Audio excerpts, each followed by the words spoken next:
I noticed that the minister has had to go on to his duties. So, Brother Ryan Phillips, President, CTUSAB, Dr. Tricia Tanis, Chairman of BPSA, and your colleagues from the Secretariat, Sister Sandra Messiah, Sub-Regional Secretary for the Caribbean Public Service International, other members of the head table, in particular Margarita, for those, that prayer, Margarita Wilson. Margarita and I go back a long way. I wouldn't tell you how long that is, but so I know the power of the prayer and so on. And all of the members of the head table, distinguished ladies and gentlemen, comrades, friends, because I see a number of people in here who I know and know very, very well. Some as one, he's Calypsonian, said, I know the face, and in some instances I don't remember the name, but you will help me with that. I am profoundly humbled and honored by your invitation to be the keynote speaker at this year's midterm Delegates Conference. Before I accepted, I reflected deeply on several things. My sense of duty to share in these moments, and the message of hope and purpose for the 4 generations that exist in today's workplace. I think some people do not recognize that for quite some time now, we have had 4 generations operating in the workplace. And yet still we talk about ageism, and we don't try to bring those generations together. But I want you to pay attention to that in your workplace.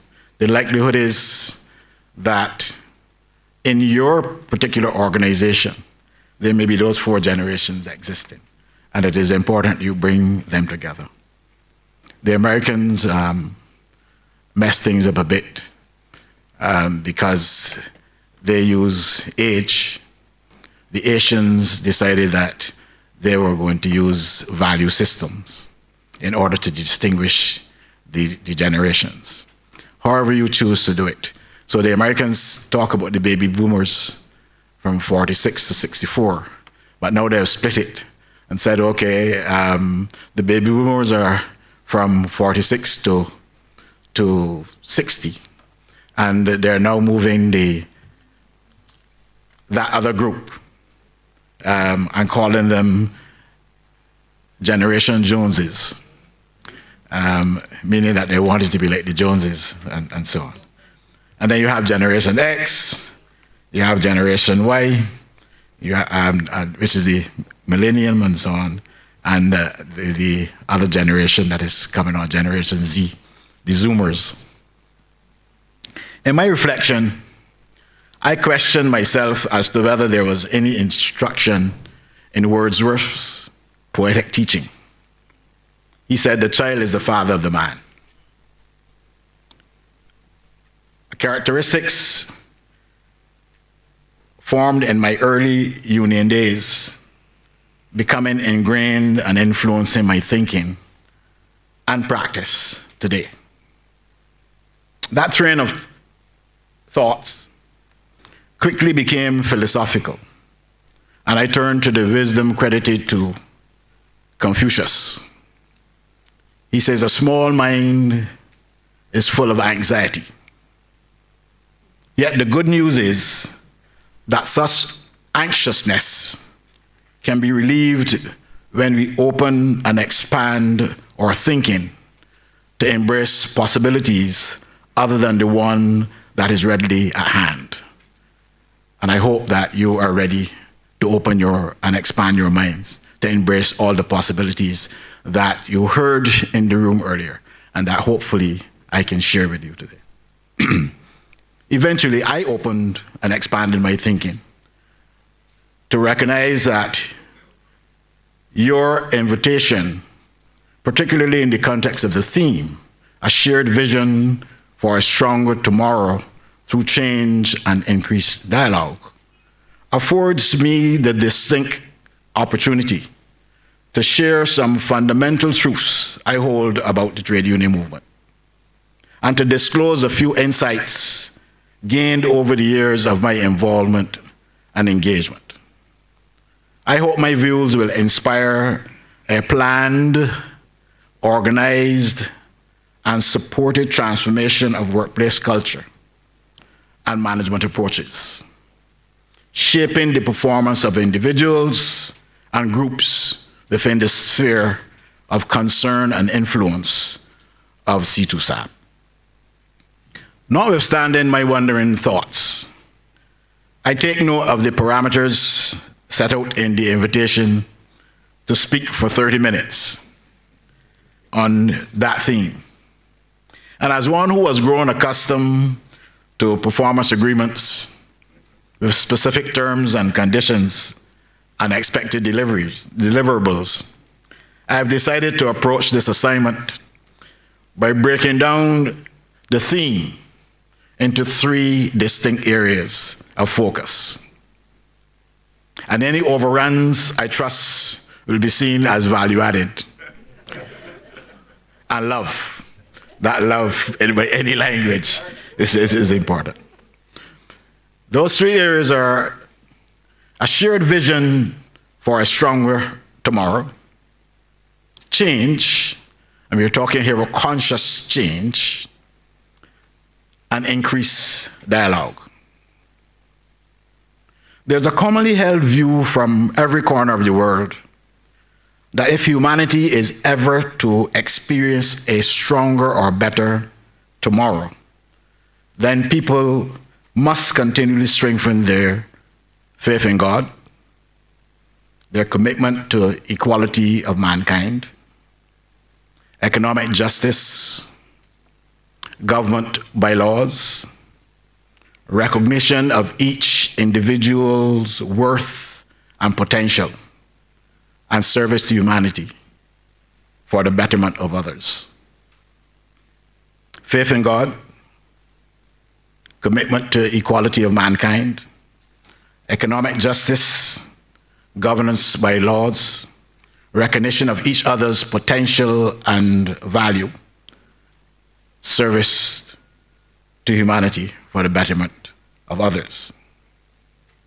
In the context of your theme, I will be bold and assume that CTUSAB embraces this worldview concerning the creation of a better tomorrow.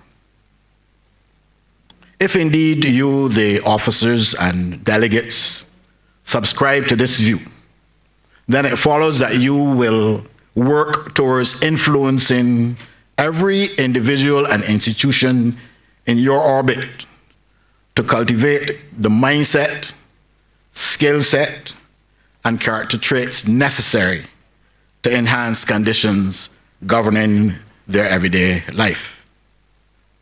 However, conventional wisdom reminds us that such noble ambitions will hardly be achieved without a strategic plan, a vision, a mission, a set of workable solutions, or what I call a workable charter for the foreseeable future. Proverbs 29:18 instructs us, you know it, where there is no vision, the people perish. It emphasizes the importance of having a clear understanding of where one is going, the need for effective leadership, and evidence of progress. In other words, without vision, people lack purpose, make poor decisions, and drift into decline. Without clear goals and direction and leadership capabilities, groups falter. We must, however, bear in mind that leadership is not a person. Leadership is not a person. Leadership is a process demonstrated by competence and character. It is about strategic visioning. It is about planning. It is about organizing. It is about resourcing the organization. It is about inspiring people, influencing their motivation, monitoring and evaluating, and ensuring accountability. The functions that I presume you plan to overtake, or to undertake rather, in this conference, or during your thoughts on the conference. If my exposition resonates with you, officers and delegates, three questions arise.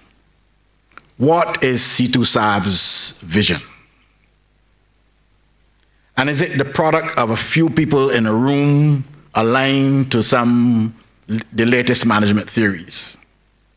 Or is it the production or outcome of a collaborative process, giving members a greater say in determining the fortunes of the organization to which they belong?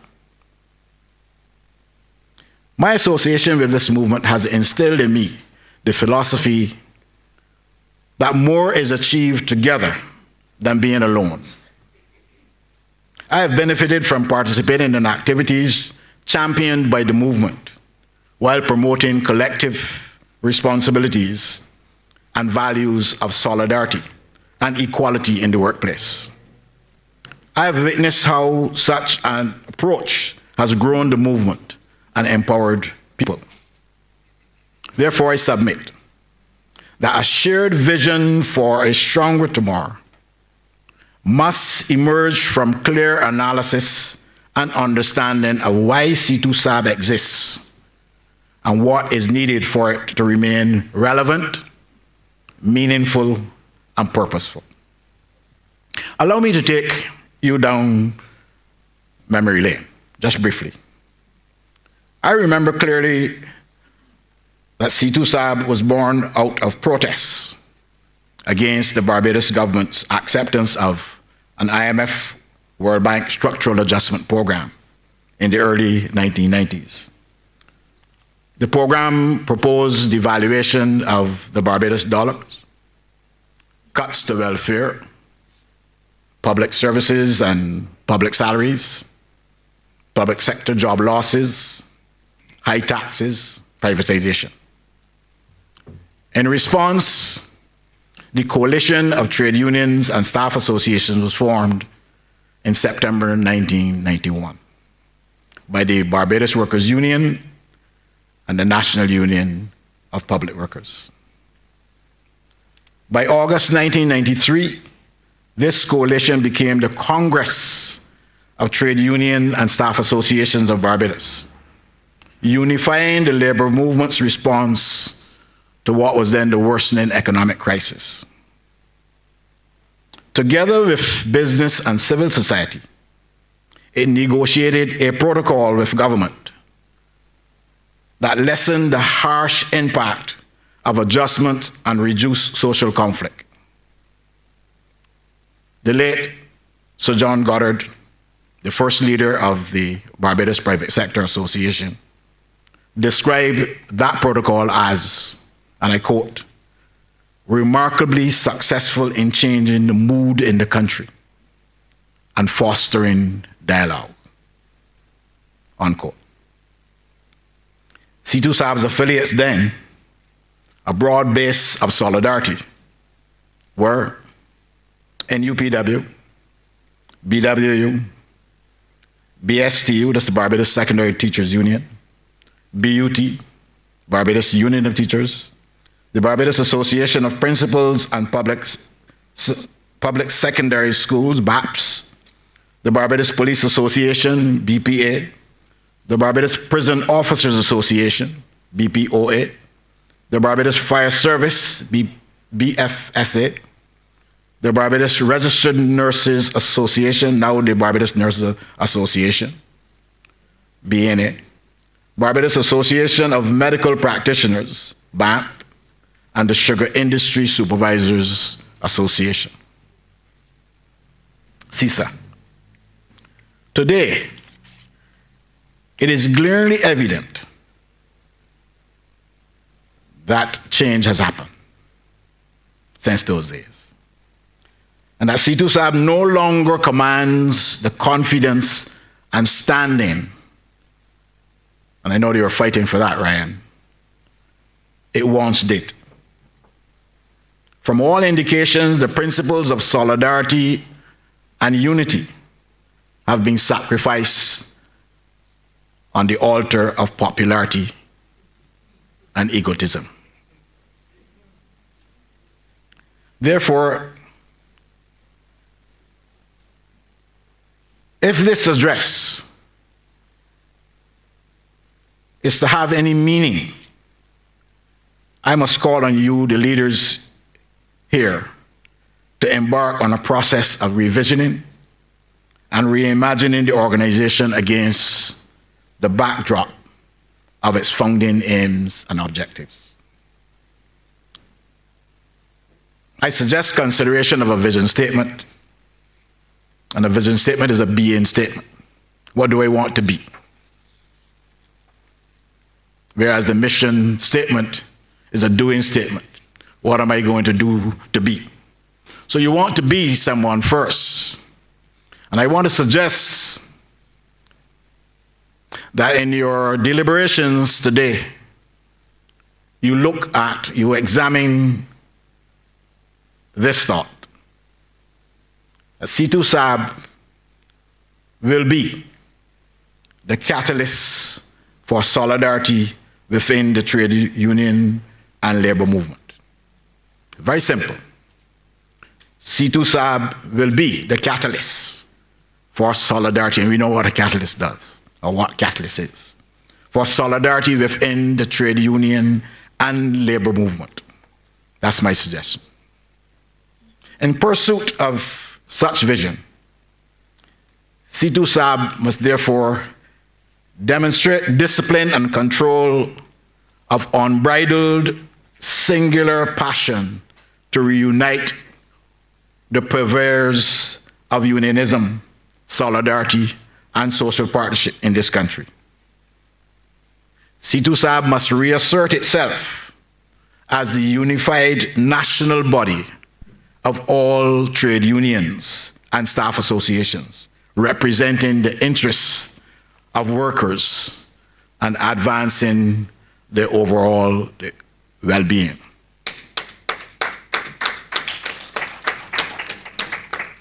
The outcome of your efforts must be a renewed resolution and perception that trade unions in this country act together in solidarity in the interests of workers, not the interests of individuals, not the interests of people who want to be known in society, who want their names to be in society. It is in the interests of the workers, friends, that this movement is established. CTUSAB must not appear to be an organ of government, nor enter into any unholy alliance with any political party for the joint management of the country's affairs. Such relationships will compromise and ultimately stifle the independence of the trade union movement. As your theme suggests, change must happen. The trade union movement cannot be an institution frozen at any one given time. It must, as its name suggests, move with time, forever improving its fighting techniques and its methods of social partnership or participation, as well as its own structures. And I see that you've taken some action in that direction.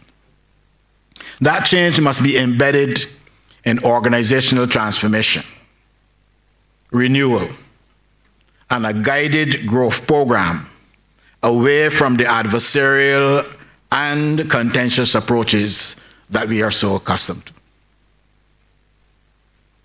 During my interaction with workers at all levels, my impression of our current regimen of trade unionism is that many workers, especially the young, are disenchanted.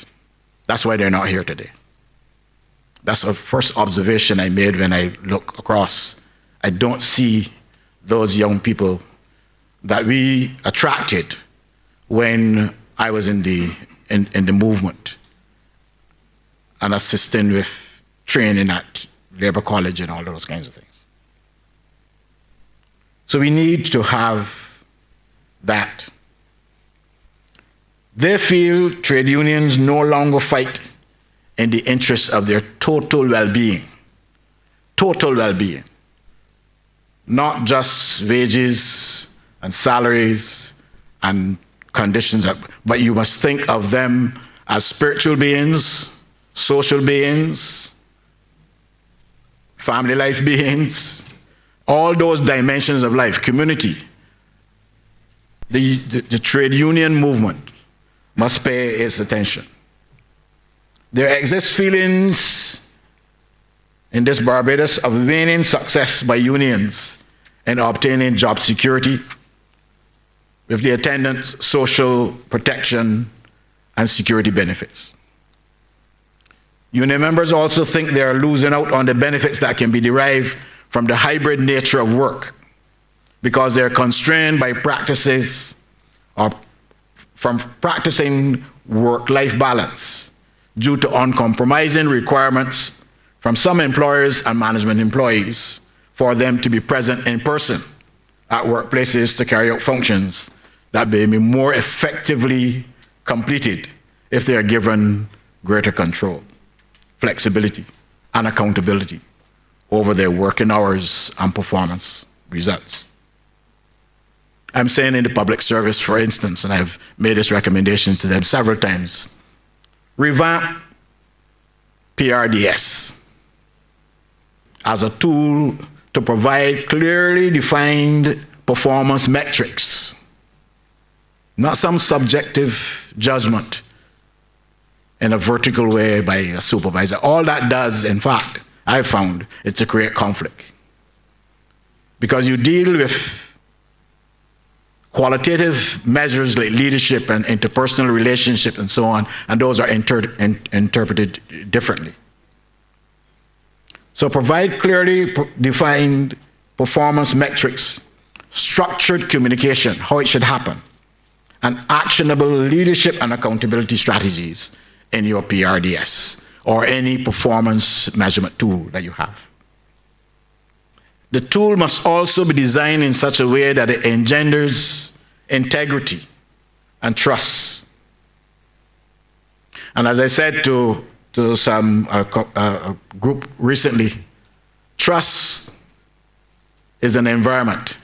It's an atmosphere that is created by trustworthiness. So trust is not in itself the behavior.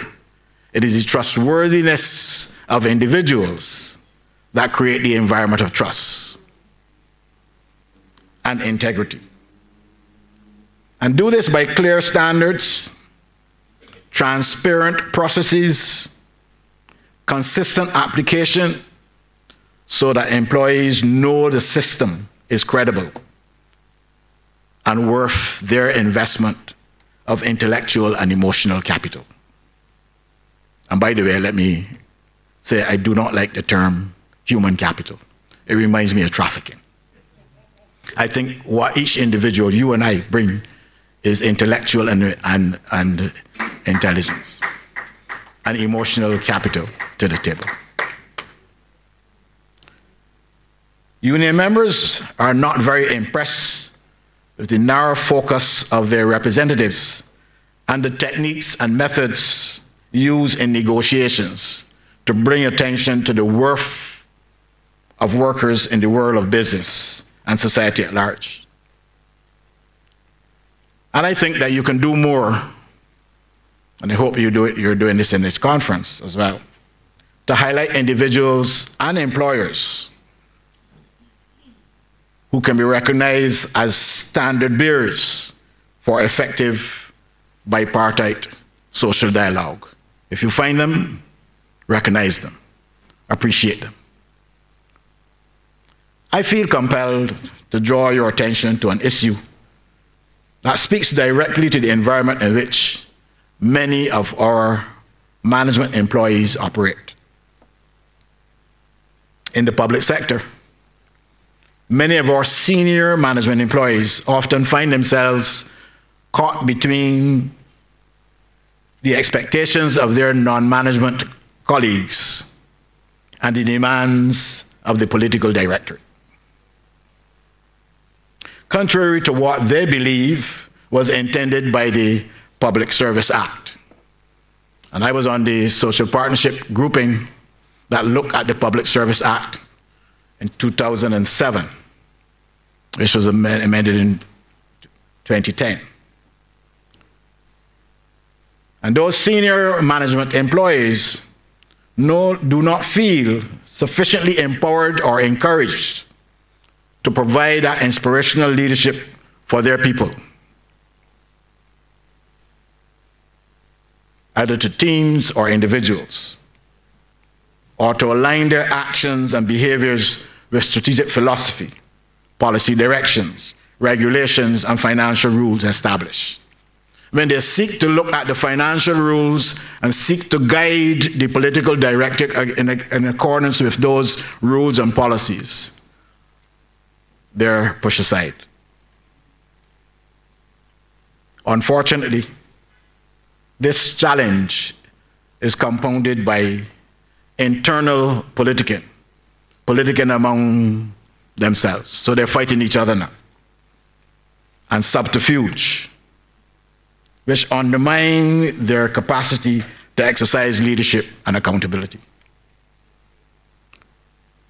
Too many of them suffer in silence, lacking confidence that they will receive genuine protection or representation from the unions without negative repercussions if they question or express concern regarding any decisions made. So they suffer and they are still sidelined and banished or bullied. Concern is widespread that both non-management and management employees are unable to distinguish the union's non-aligned and or non-partisan position or stance in the development of their social and economic life. The question arises then as to what are the advantages and benefits of being a unionized member. And that's what the young workers are asking. That's what the young people are asking. To answer this, CTUSAB needs to adopt a Mahatma Gandhi mantra. Mahatma Gandhi said, "Be the change you want to see." I say to CTUSAB, lead the change you want to see. Lead the implementation and execution of initiatives to do 8 things I've listed here. Reconcile the differences within the movement and build consensus on solidarity.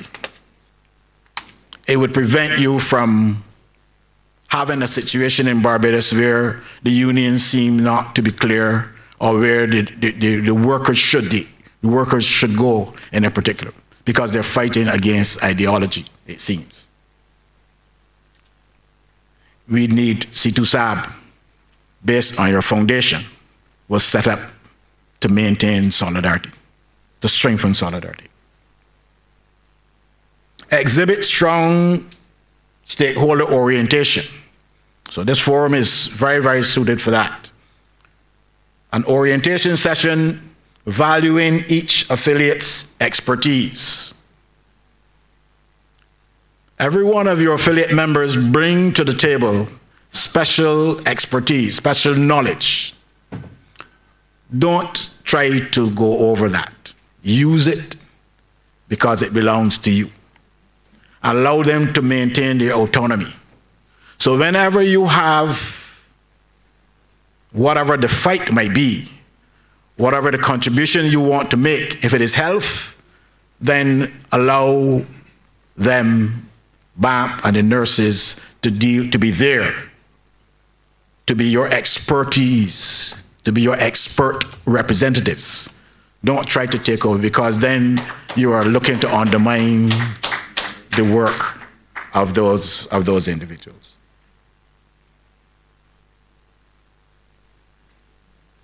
And I hope then, Mr. President, that as you fight for representation on the various boards around this country,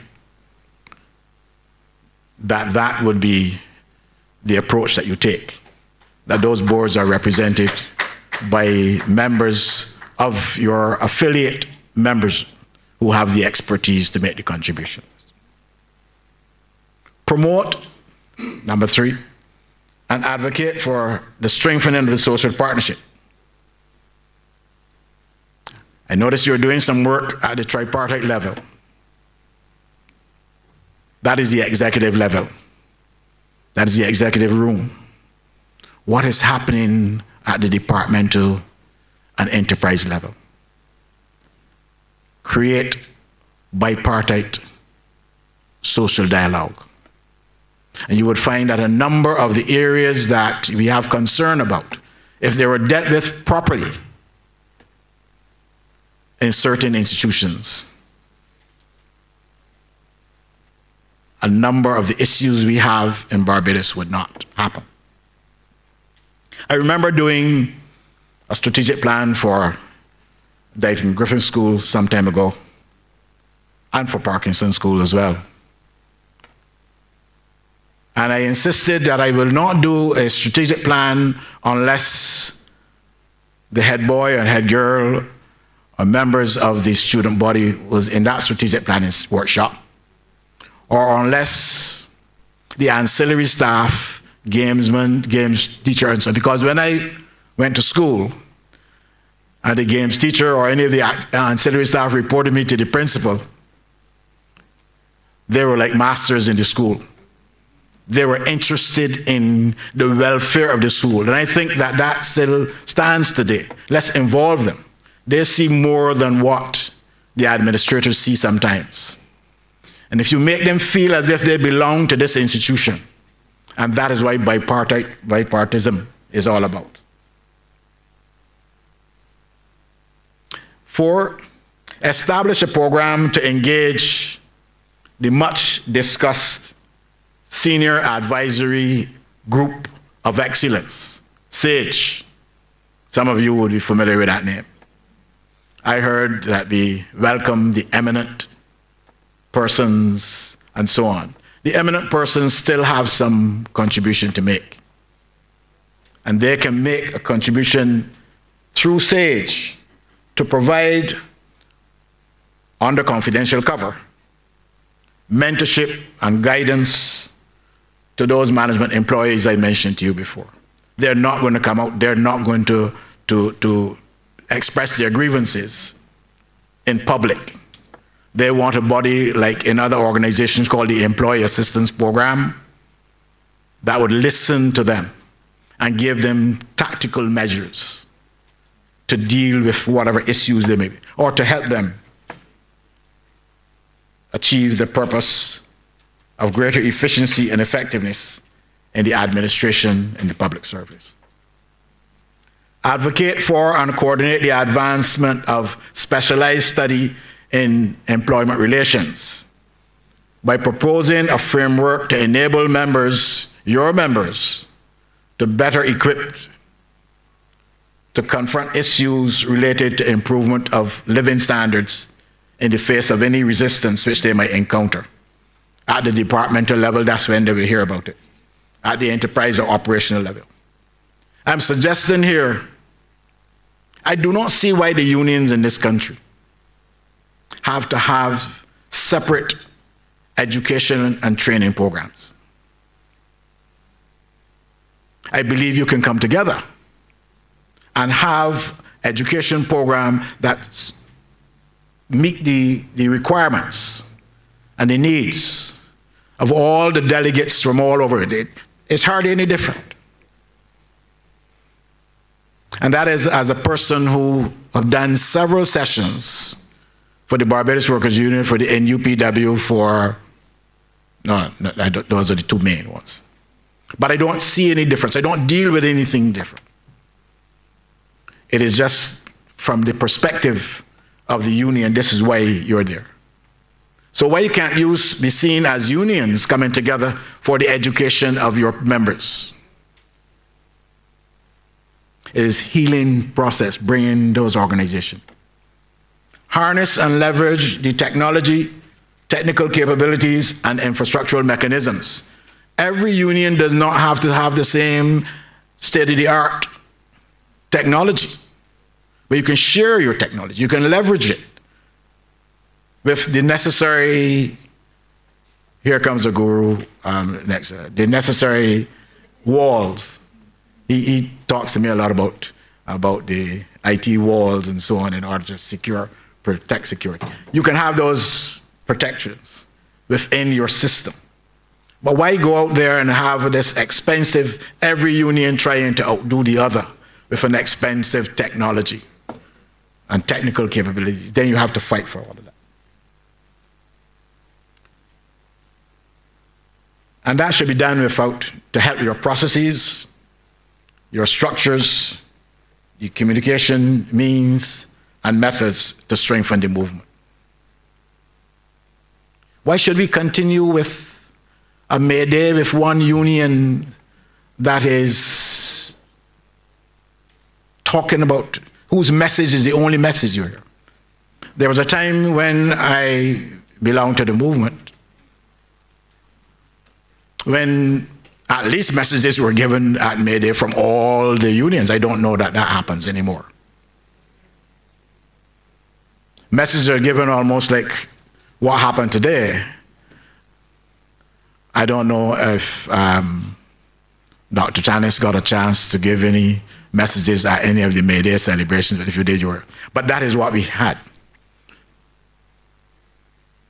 Why would your communicate? Why can't you have a communique with that your members have come together and talk about some issue in this and decide that this is the union's position on it?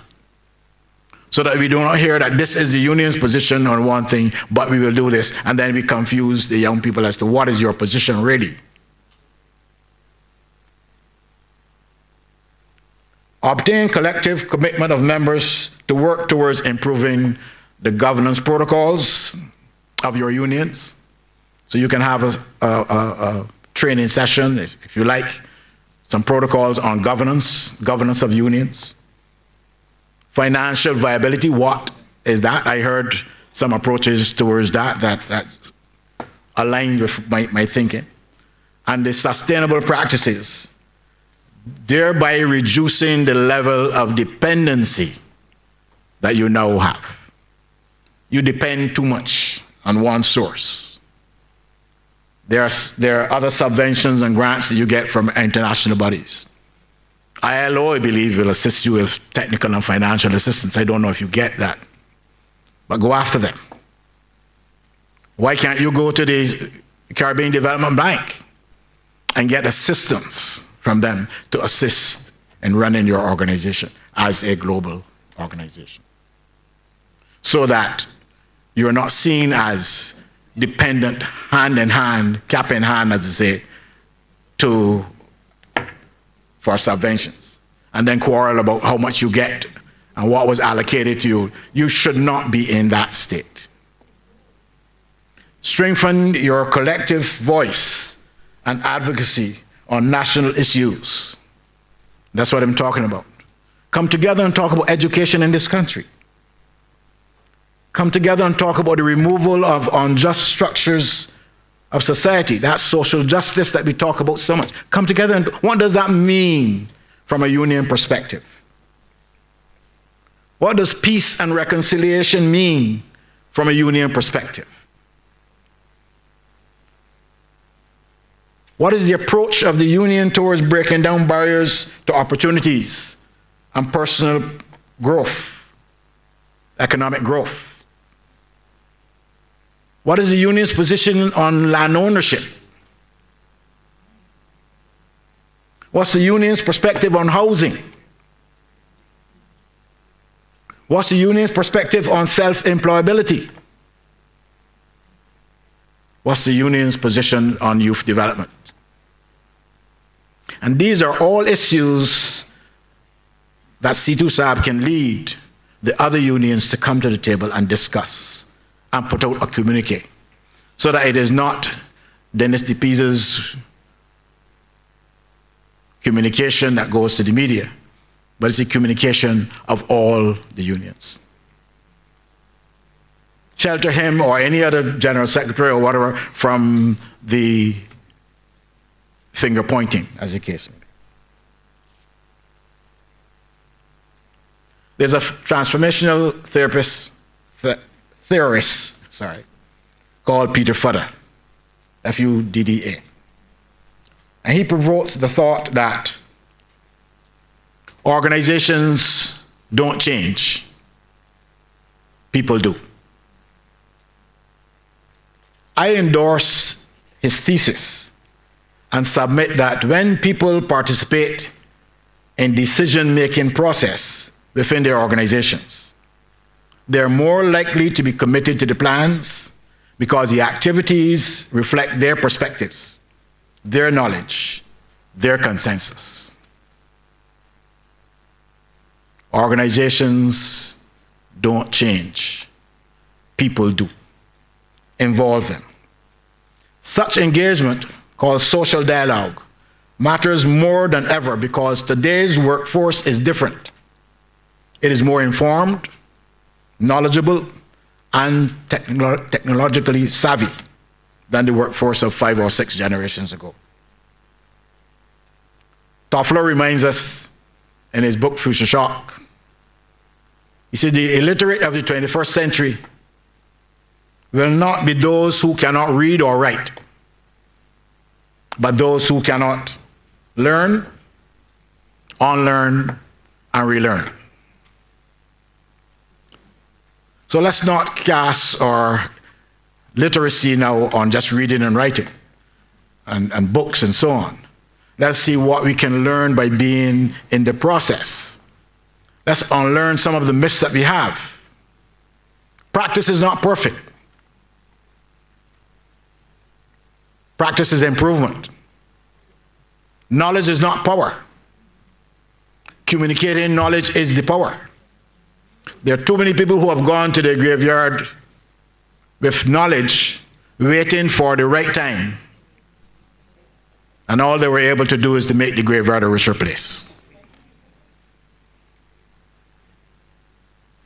The Barbados workforce, especially within government, is increasingly composed of knowledge workers, statisticians, analysts, economists, lawyers, accountants, management specialists, yet we continue to manage them with outdated, colonial, top-down, command, control, mindset, and structures. In fact, we don't adopt the style, rather, let me say that differently. We adopt the style of the former masters who we condemn for their slave practices. We have moved the fields to the buildings. We have not changed anything. We do not worth or deserve to condemn them if we continue with their practices. It can no longer work. Change must come. And we can use Drucker's insight on the kind of change. He says that the knowledge worker is not productive on the spur of fear. Only more self-motivation and self-direction can make him productive. He emphasized that productivity of the knowledge worker is derived not from the number of hours worked or physical effort expended, but from the quality of his intellectual contribution. In essence, you cannot force quality out of a knowledge worker. In short, she or he needs leadership more than directives, supervision, or threats. Knowledge workers need room to grow and opportunities to learn, unlearn, and relearn. To be a catalyst in optimizing the talent potential of workers in Barbados, CTUSAB must champion increased social dialogue. It must seek to institutionalize and cement the opportunities for the development and integration of effective interaction and communication within the Congress. Within the Congress. And then from the Congress to the various affiliates and the various enterprises and government ministries and SEOs and departments at large. Bipartite, collaborative decision-making. From my research and experiential knowledge and observations, I am convinced that the employment relationship is one of the centrally important social and economic relationship affecting the ordering of our society.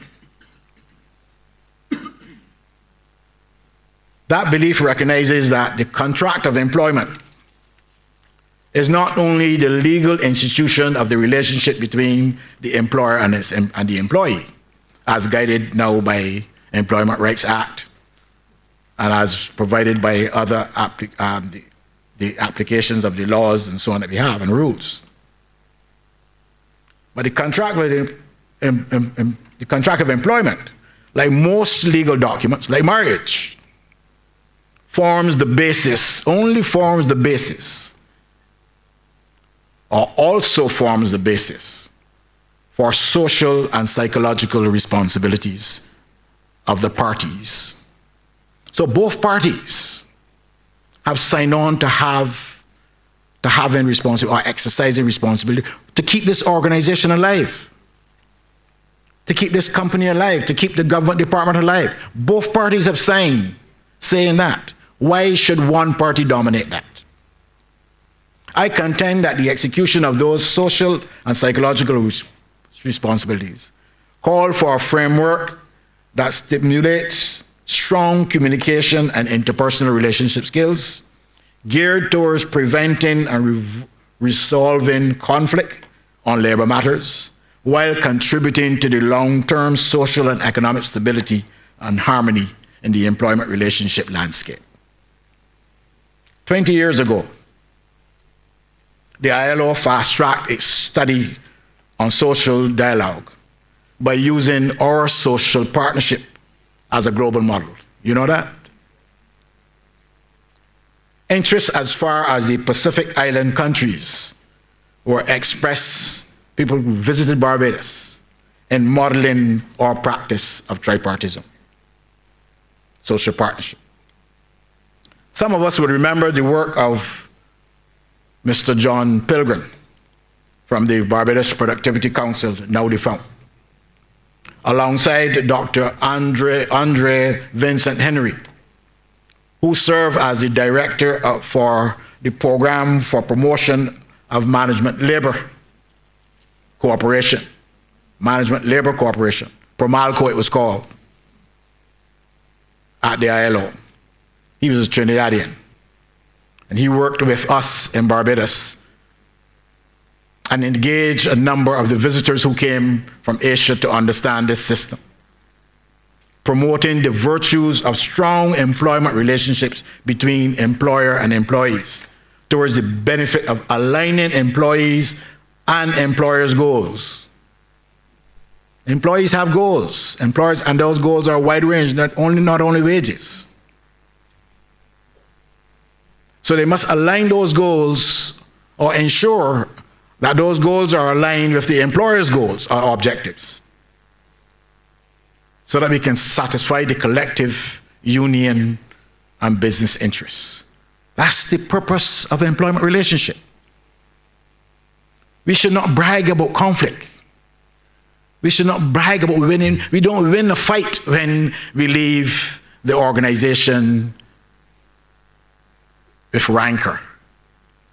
I have been in several situations where after we move out, when we take a hard position, it takes a while before, because now what? The union representative, the union officers leave, and the people must still live. The employees must still live with each other. They must still live with management. And when you hear some of the language used in the room, those delegates in the room, or to those delegates in the room, then how do you expect to reconcile that? Or vice versa? Those are the issues that we need to address. That is the main issue. The whole issue for employment relationship is to bring those two parties together.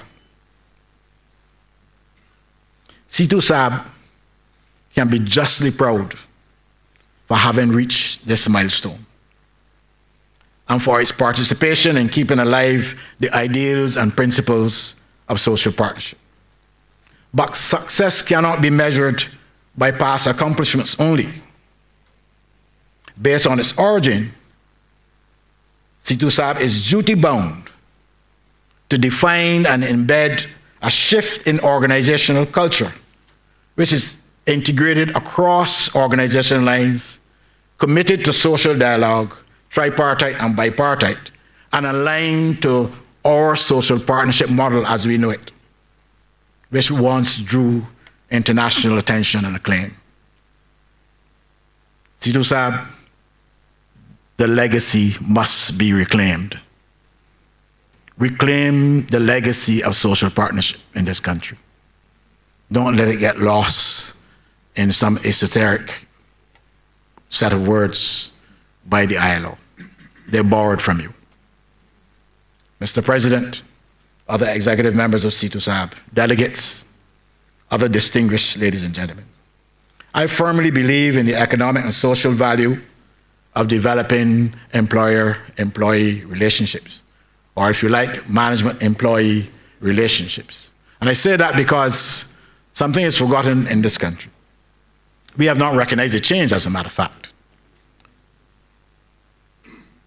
That the employers now are not necessarily the people who own or who you fight, who owned it. The employer now is a management employee who can be fired like the non-management employee under the employment rights.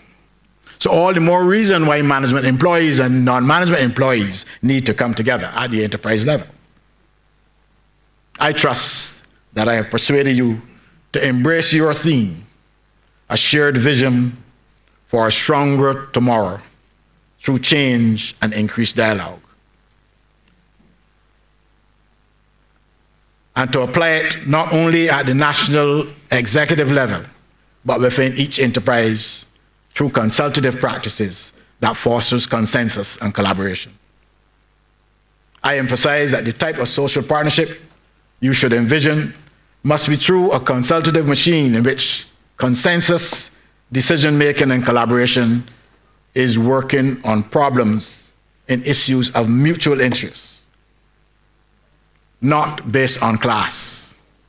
Let's break down the class society.